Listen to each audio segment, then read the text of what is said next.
I get ahead. And that's fine, but I also believe that we need to start talking about collaboration. Not just competition, but collaboration. Because the only way for us to create that cohesiveness in business on a global level is to think about how we can collaborate with other people and to pull our resources together. And instead of being divided, think of how we can become united. And so that's what I love about coming to other countries, is that I love to collaborate with people who are different from me. And one thing I'll teach tomorrow is surround yourself with people who are not like you. We tend to gravitate towards people who look like us, who sound like us, who we think are like us. Research has shown that when we walk into a room at a cocktail party or any type of event, we tend to gravitate towards people who we feel most comfortable with. But one of the things that I teach in my seminars is I do an exercise where we all stand up and we stand in a circle, and I say, I want you to look around the room and I want you to identify someone who you believe might be different in looks, or someone who doesn't look like you, and I want you to partner with that person. Someone you don't know who doesn't look like you. And so they partner with that person, and then I have them sit down. And then I do an exercise called Getting to Know You. And I say, for the next 10 minutes, I would like you to share with this person, this perfect stranger that you just met, I want you to share this, who inspired you to be who you are and why. And for the next 10 minutes, you share with each other who inspired you to be who you are today and why. And you would be surprised after this short exercise how many people in the room actually become very good friends and who have a lot in common. And so I do this exercise to show that it doesn't matter what you look like or where you're from or what your socioeconomic status. People are people. We all have one basic need, and that basic need is to be loved and to be heard and to be accepted. And so that's an exercise that I do.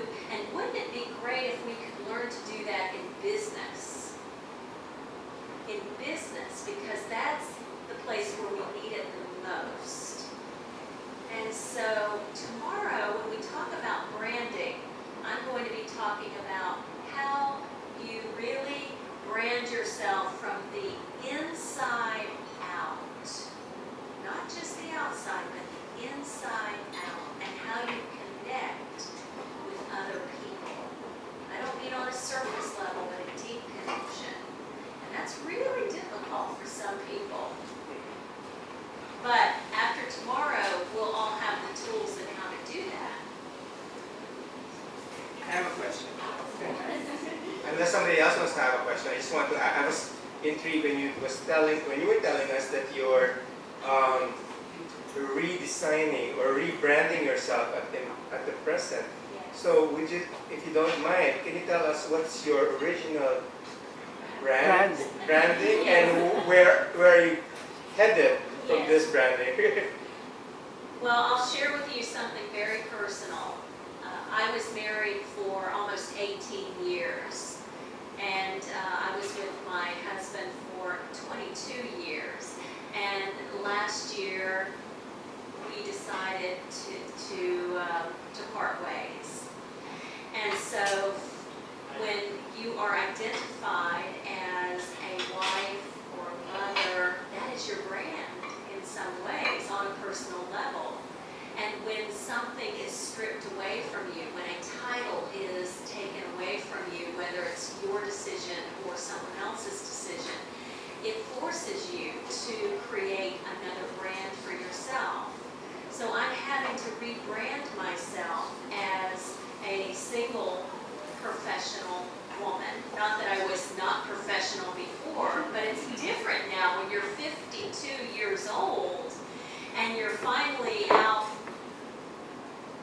in the public as a single person and having to recreate your life from almost nothing and having to recreate your life without the help of a partner.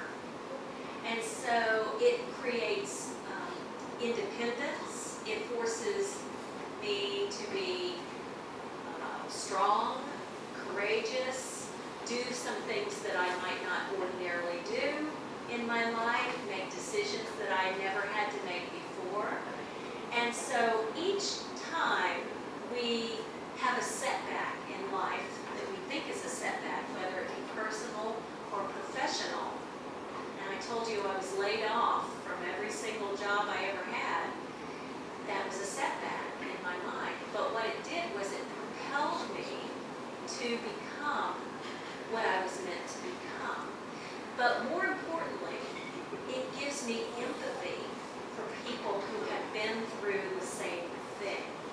So whenever you face adversity in your life, it gives you the capacity to open up your heart and to identify with someone who's been through a similar situation.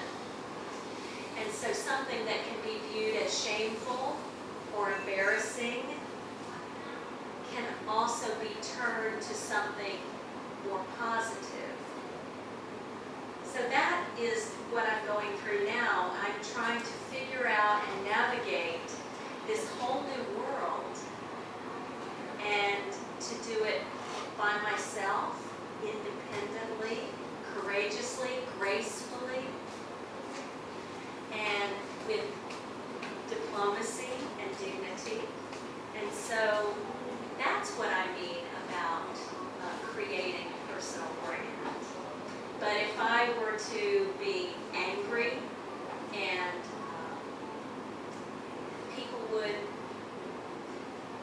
people would see that. But I try to do things with someone else in mind. For example, etiquette is the art of how you treat other people. That's my definition. Etiquette is the art of treating people with respect, whether you agree with them or not. You can agree to disagree, but doing it respectfully. And I also believe in taking the high road. So as my mentor used to say, she said, always take the high road because the low road is so crowded. So that, in terms of branding, really works. So even in my personal life, I try to live my life the way I do professionally. And that works. It really does. When you move through